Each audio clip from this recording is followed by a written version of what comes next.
Playoff basketball is a whole different animal.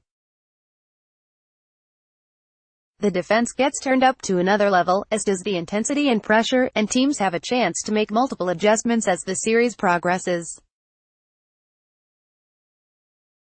Rookies often struggle come playoff time given the magnitude of the moment, and that's only if they manage to reach the postseason, with most first-year players stuck on struggling teams. This year's rookie class is as good as we have seen in quite some time. Ben Simmons, Donovan Mitchell, and Jayson Tatum each have had remarkable regular seasons. The Rookie of the Year race will come down to Simmons and Mitchell, though Tatum ending up as the best player of the rookie bunch wouldn't surprise anyone who has watched him.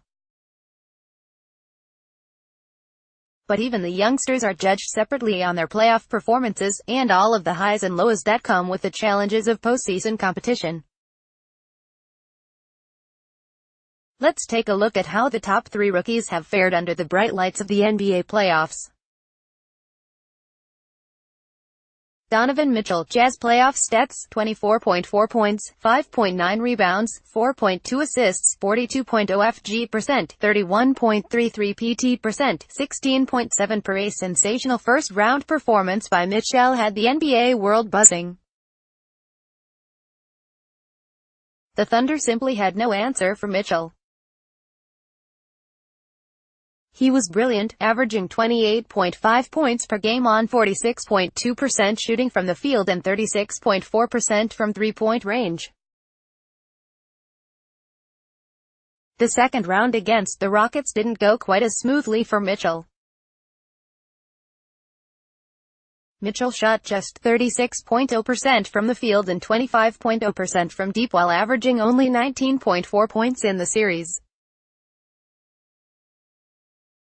He laid a massive egg in Game 3, managing only 10 points on 4 of 16 shooting. But Mitchell bounced back in Game 4 and continued to battle throughout the series, laying the foundation for a bright future. "I could not be more satisfied with the way he responded from his game the other night," head coach Quinn Snyder said when asked about Mitchell's Game 4 efforts. "And it didn't come easy. It's not like at the beginning of the game, everything just opened up for him. It wasn't easy." Mitchell has clearly become the emotional leader for the Jazz, urging the crowd to get louder, challenging his teammates and opponents, and knowing when he has to get more aggressive with his scoring. His 22-point outburst in the third quarter of Game 5 is proof of that.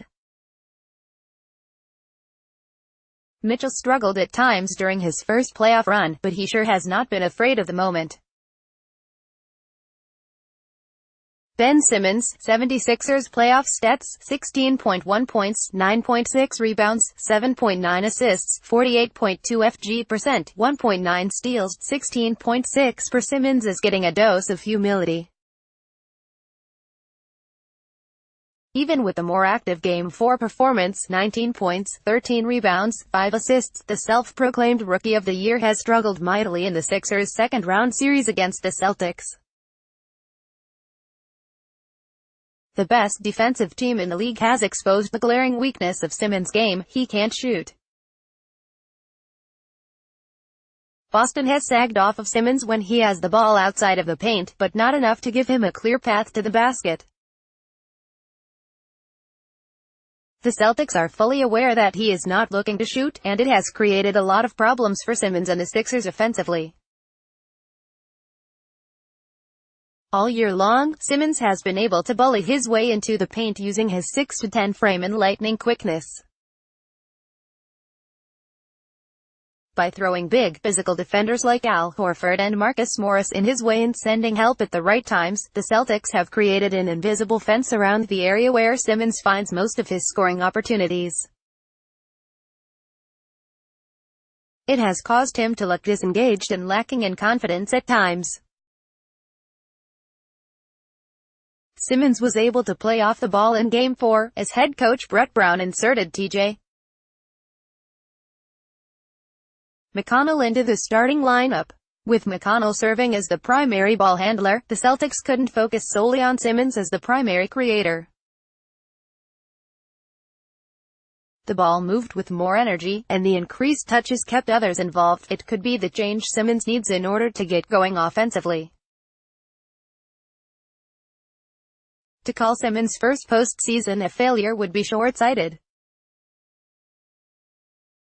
He was impressive in the Sixers' first-round victory over the Heat, putting up 18.2 points, 10.6 rebounds and 9.0 assists per game.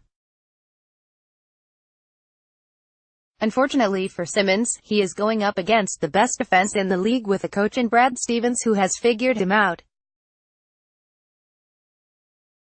Jayson Tatum, Celtics playoff stats: 18.3 points, 4.6 rebounds, 3.1 assists, 1.2 steals, 45.2 FG%, 31.13 PT%, 16.8 per. After some early postseason struggles in the Celtics' first-round series against the Bucks, Tatum has taken his game to another level against the Sixers. Game 4 was his sixth consecutive playoff game with 20 or more points, the most for a rookie in Celtics playoff history, passing Larry Bird. He has scored 20 or more in 7 of his 11 playoff games. Tatum has completely outplayed Simmons in their second-round matchup. He has easily looked like the more seasoned player, as Stevens has gone so far as to run the entire offense through Tatum during certain stretches. What has been especially impressive is that Tatum has looked nothing like a rookie in his first postseason.